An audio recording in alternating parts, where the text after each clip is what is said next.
Good morning everyone. तो Meena Kanwar Himachali special के पूरे यूट्यूब परिवार को मेरी तरफ से सुबह सुबह की प्यारी प्यारी सी गुड मॉर्निंग और जय सिया राम जी। तो कैसे हैं आप सब लोग, बताइएगा ज़रूर कमेंट सेक्शन में। और मैं ठीक हूँ, घर पे सभी ठीक है। और हिमाचल का मौसम भाई क्या ही बताएं, आजकल एक दो दिन से इतनी अच्छी धूप लग रही है ना कि गर्मी आनी शुरू हो गई है। मैंने सोचा था कि इस बारी बारिश जो है वो हो ही रही है तो गर्मी शायद आए ना, लेकिन वही मौसम तो मौसम है, बदलना निश्चित है, बदलता है। पहले गर्मी आती है, उसके बाद सर्दी आती है, नहीं बरसात आती है, उसके बाद सर्दी आती है, फिर पतझड़ आता है।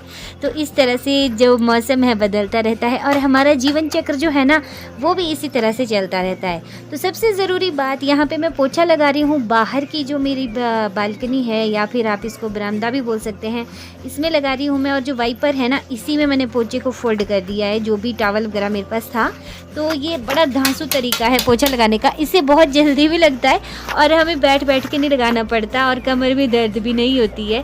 तो अगर लंबा हो ना काफ़ी ज़्यादा, आप इसमें एक्स्ट्रा लंबा डंडा भी लगा सकते हैं। और ये तरीका मैंने देखा, वो जो लगाते हैं ना हॉस्पिटल में, देखती हूँ मैं कई पोछा इस तरह से लगाते हैं सरकारी हॉस्पिटल में। तो मुझे ये तरीका बड़ा बेस्ट लगा क्योंकि इससे फटाफट से हो रहा था सारा का सारा साफ़। तो जो बाहर की टाइलें हैं ना, इनको मैं तीसरे चौथे दिन या हफ्ते में एक बार इसमें पोछा लगाती हूँ, डेली मैं इसमें पोछा नहीं लगाती। देखिए सच बता रही हूँ ना, झूठ क्यों बोलना। और सबसे आसान तरीका है, पानी थोड़ा थोड़ा बस जो किनारे किनारे है ना वहाँ पे गेरो, क्योंकि वहाँ पे ज़्यादा धूल जमी हुई होती है। और धूल जमी हुई है तो यहाँ पे किनारे किनारे से मैं पानी गिर रही हूँ और इसी से ही सारा गीला हो जाएगा। बहुत ज़्यादा गीला गीला मुझे नहीं करना है, क्योंकि बहुत ज़्यादा गीला करूँगी तो बच्चे जो है सभी अंदर बाहर चल रहे हैं, तो इसके ऊपर फिसलन बहुत ज़्यादा हो जाती है। कहीं कोई फिसल जाए, गिर जाए, चोट लग जाए तो बड़ी मुश्किल हो जाती है। तो जी हाँ, बात कर रही थी मैं मौसम की। मौसम कैसे बदलता रहता है और हमारा जीवन चक्र जो है ना वो भी इसी तरह से बदलता है। जब हम पैदा हुए तो हम एक नवजात शिशु के रूप में पैदा होते हैं और फिर बड़े होते हैं तो थोड़ा बड़ा होकर बच्चा जो है वो माँ बाप के साथ अटैचमेंट होती है उसकी, उनसे बोलना सीखता है, चलना सीखता है, सारी चीज़ें जो होती है। उसके बाद स्कूल हम जाते हैं, स्कूल में हमारे गुरुजन जो होते हैं उनसे भी हम बहुत कुछ सीखते हैं। तो पूरी ज़िंदगी जो होती है ना वो हमारी सीखने में ही निकल जाती है और सीखने में ना कोई भी शर्म की बात नहीं है। जी हाँ, उम्र चाहे कुछ भी हो, चाहे आप 40 के हो चाहे आप 60 के हो, अगर आप कुछ सीखना चाहते हैं, कुछ करना चाहते हैं ना, तो उसके लिए उम्र की कोई बाधा नहीं है, सीमा। और ना ही हमें शर्माना चाहिए कोई भी चीज़ सीखने में। काम जो होता है ना वो कोई भी छोटा या बड़ा नहीं होता, शर्त ये है कि काम सही होना चाहिए कोई चोरी चकारी का काम ना हो। और ज़िंदगी में हर चीज़ बदलती रहती है, स्थिर कुछ भी नहीं है हमारी लाइफ में, हमेशा कुछ ना कुछ बदलता रहता है। और हमें भी समय के अनुसार जो है अपनी बेहतरी के लिए, मतलब अपने अंदर और ज़्यादा सुधार और ज़्यादा निखार लाने के लिए बदलना चाहिए। तो यहाँ पे क्या है कि पहले हम पुराने मकान में रहते थे ज़्यादातर, तो वहाँ पे उस हिसाब से काम होता था। अभी यहाँ पे आके जो है मेरा रूटीन पूरा ही बदल गया है। तो बदलाव जो है ना वो सृष्टि का नियम है और जो बदलता नहीं है समय के अनुसार, वो समय जो है फिर पीछे छूट जाता है उसमें। और बदलाव ऐसा ना हो कि मतलब हम अपने आप को ही भूल जाएं, लेकिन बदलाव ऐसा हो कि जिससे हमारे साथ जुड़े हुए जो भी लोग हैं, हमारा परिवार है, बच्चे हैं, बुज़ुर्ग हैं, उनका भी अच्छा हो, तो वो बदलाव अच्छा है हमारे लिए। तो सुबह सुबह से सफाई का कार्यक्रम चल रहा है और साथ ही में पानी गर्म था, तो मैंने सोचा कि चलिए मशीन में डाल देती हूँ और साथ में कपड़े धुलने के लिए भी डाल देती हूँ। जितनी देरी में मेरे अंदर का काम निपटेगा ना, उतनी देरी में यहाँ पे कपड़े 2-3 बारी घूम जाएंगे, अच्छे से भीग जाएंगे। उसके बाद में थोड़े थोड़े हाथ से रगड़ के उसको निकाल लूँगी। तो काम जो है इस तरह से मैं मैनेज करती हूँ, जैसे कि एक काम चला हुआ है उसके साथ स्टैंड बाय पे दूसरा काम भी चलता रहता है साथ बाय साथ। तो इधर मशीन में कपड़े भी धुलते रहेंगे, यहाँ साफ़ सफाई भी होती रहेगी। और जो पोछा है उसको मैं यहाँ पे धो रही हूँ, उसको धो के सूखने के लिए मैं डाल दूँगी यहाँ पे। और बाकी अभी सुबह का काम जो है मेरा वो मैंने किया नहीं है कुछ भी, थोड़ा थोड़ा किया होता है, जैसे सब्जी वगैरह बनाने को रख देती हूँ तो उतने में मैं फिर साफ़ सफाई करने लग जाती हूँ। गोबर से चिड़िया का पूरा घोंसला बना रखा है। और गाइस इसके अंदर अभी एक चिड़िया थी जो इसके अंदर घर बनाने की कोशिश कर रही थी, ये देख सकते हैं आप। इस डब्बे के अंदर ना गोबर जैसे लगा के पिछले साल मैंने ही रखा था, इसमें आज किसी चिड़िया ने घोंसला बनाने की कोशिश की। जिसे हमने भगा दिया डरा के। और ये घोंसला यहाँ नहीं, मैंने वहाँ नीचे पेड़ों में छुपा रखा था कहीं। मेरे को अब जाके दिखाए कहीं पे। तो यहाँ पे धैर्य की स्टोरी देख के आप लोग काफ़ी इम्प्रेस हो जाएंगे, लेकिन ये ना झूठ बोल रहा है। ये ज़बरदस्ती स्टोरी क्रिएट करने की कोशिश कर रहा है, इसलिए ये अभी बनाया था। और ये देखो अभी गोबर भी बिल्कुल गीला है, और यहाँ से अभी इसकी नौटंकी खत्म नहीं हुई है, देखते जहाँ तक रहिए। मुझे मेरी मम्मा का पता है, वो यहाँ अंदर अभी कपड़े धो रही है गाइस। ये देखिए। हाँ जी, कितने किलो कपड़े धोए? तो गाइस ये देख सकते हैं, इतना कपड़े धो चुके हैं मेरी मम्मा। और अब कितने धोने रहे हैं? बस यही है, नैना का बैग, एक सूट मेरा बैग कहाँ है?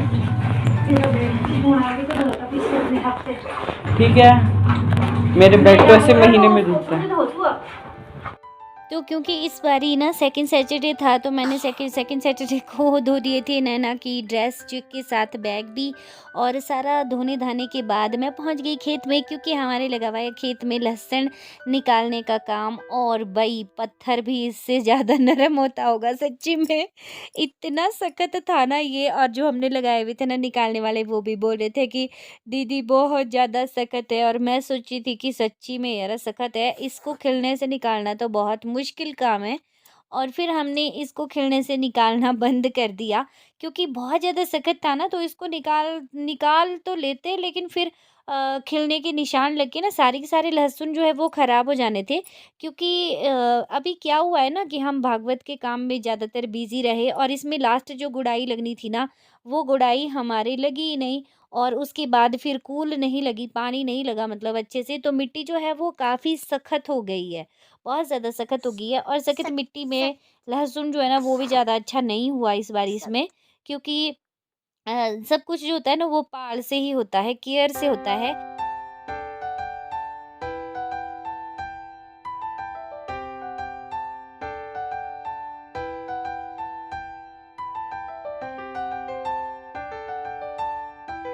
तो गाइस अभी घर से काम करके आई थी खेत में, और ये देखिए लहसुन की पिटाई का काम जो है वो लगा हुआ है।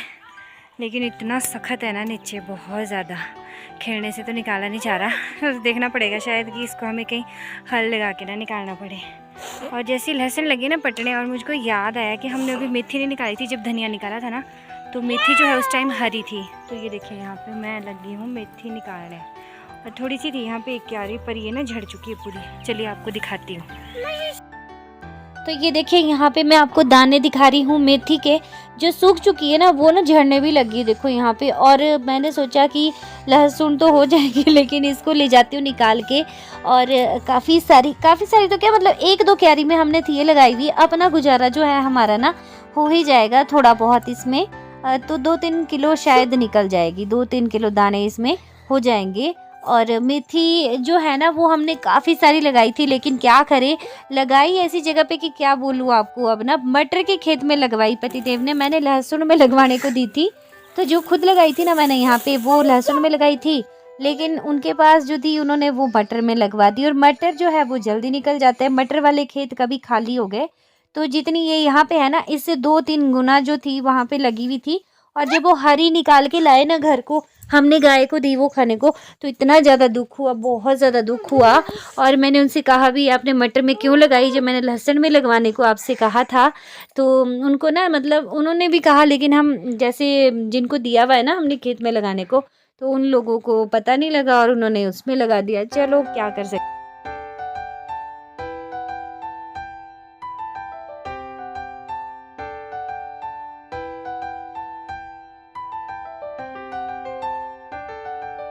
तो अभी मेथी लेके पहुंच गई हूँ घर, और मैंने कोई पल्ली वगैरह लेके नहीं गई थी, और इसको ना रस्सी में ला नहीं सकते थे, क्योंकि फिर दाने जो है ना वो नीचे गिर जाते। तो मैंने फिर अपना दुपट्टा लिया और जैसे तैसे करके इसमें बांध दिया। ये देखिए नीचे मेथी के दाने जो है वो गिर गए हैं, जैसे कहीं सूखी सूखी भी थी ना इसमें बिल्कुल। तो इसको मैं भी फैला देती हूँ। और ये देखिए मेरी मेथी जो है घर पहुंच चुकी है, बहुत खुशी हो रही है इसको देख के कि फाइनली मुझे मतलब ध्यान आ गया कि मेथी जो है वो भी तो पक के तैयार हो गई होगी ना। तो इसलिए मैंने यहाँ पे मेथी जो है घर पहुंचा दी है, और अभी इसको 1-2 दिन धूप में सुखाऊंगी, फिर ये ये थोड़ी अच्छी सी करारी सी हो जाएगी तो मैं इसको तो ये फिर देखिए, दाने इसके अलग कर ये लूँगी ले आई इसके मैं पौधे मेथी। से। हाय राम, अभी इसमें ना बीच बीच में हरी भी है, तो इसको 1-2 दिन धूप लगने दूंगी ना, उसके बाद इसको फटक फटक के साफ़ करूँगी। रहता है, मैंने तो पट्टा जो है ना वो मशीन में डाल दिया, क्योंकि खेतों में कीड़े वगैरह भी होते हैं ना, तो कई बार इससे हो जाती है, धूल से एलर्जी हो जाती है। तो बहुत ज़्यादा थक गया, अभी पानी पीऊँगी और खाना। तो अभी बज चुके हैं शाम के 4 और मैं उठ चुकी हूँ, और अभी मैं अपने बालों को देख रही थी। आज मैंने इनमें तेल भी नहीं लगाया, अभी कंघी नहीं करी है। हेयर वॉश किया था ना, ऐसे ही छोड़ दिया था, तो अभी मुझे करनी है इनकी कंघी। और मैं बैठी हूँ किचन में, क्योंकि मैंने लगाया हुआ यहाँ पे फ़ोन चार्जिंग में। तो चलिए मैं अभी जाती हूँ और कंघी करके आती हूँ। बाल जो है ना बिल्कुल, मतलब क्या बताऊँ आपको, ये देखो ग्रे हेयर इतने हो चुके हैं अब तो कि मन नहीं करता कुछ भी बालों में लगाने का। अब तो मैं सोची हूँ हमारे बाल इतनी जल्दी सफ़ेद कैसे हो गए, और मेरे पतिदेव बोलते हैं कि या ये सारा कुछ फ़ोन का कमाल है क्योंकि चैनल मेरा बनाया हुआ है, तो उसको करके हम फ़ोन में लगे रहते हैं ना। जैसे जब भी खाली टाइम होता है तो अपने लिए टाइम नहीं देते, सारा टाइम जो है अपने चैनल को देते हैं। तो उस करके ये बाल जो है सफ़ेद हो गए हैं, शायद, हो सकता है। आप लोग बताइएगा क्या सच बोल रहे हैं। और बाकी बोले कि आंखें भी अंदर चली जाएंगी, बिल्कुल काले गड्ढे पड़ जाएंगे। अभी तो पड़े नहीं हैं लेकिन शायद हो सकता है चले जाए, तो चलो देखेंगे जो भी होगा। और अभी तो पहले कंघी करती हूँ, हुलिया सुधार कर आती हूँ।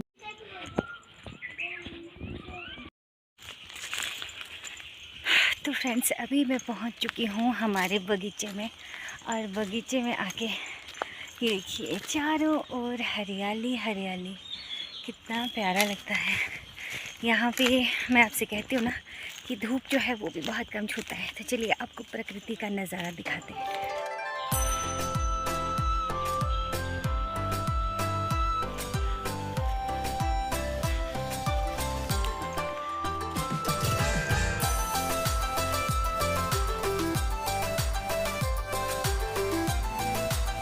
तो बगीचे में पहुंचने के बाद बहुत ही अच्छा सा लग रहा था, और यहाँ पे किया मैंने फ़ोटो शूट। तो ये देखिए मेरी 2-3 फ़ोटो मैंने यहाँ पे क्लिक करी।